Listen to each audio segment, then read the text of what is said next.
ఏంటంటే ఇదిగో పొద్దున్నే మరి సూర్యుడు వచ్చేసాడు. ఇగో నేను నీళ్ళు కడుతున్నా. ఇగో కాలువ చూపిస్తాను చూడండి, మరి నీళ్ళు వస్తున్నాయి. ఇదిగో చూడండి, ఇదంతా అంటే ఉల్లిగడ్డ వేసిందల్లా మాది ఇది పొలం. ఇగో అక్కడ నుంచి అక్కడ దాకా అలా వస్తున్నాయి అనమాట మాకు నీళ్ళు. ఇక మొన్ననే వేసాం మరి దీన్ని. ఇప్పటిదాకా 10-12 రోజులేమైంది. ఇది వచ్చేసి 4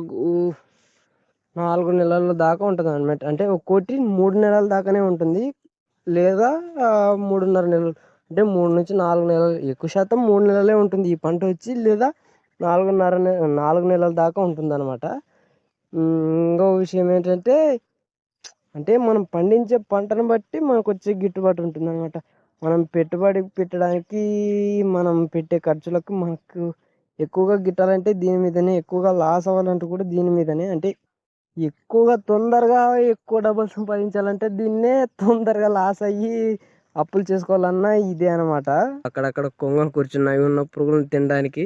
అదిగో అక్కడ స్తంభం కనిపిస్తుంది, అక్కడ నుంచి వచ్చేస్తున్నాయి నీళ్ళు అనమాట. ఇదిగో ఇదంతా మాదే పొలం అనమాట. Okay friends, please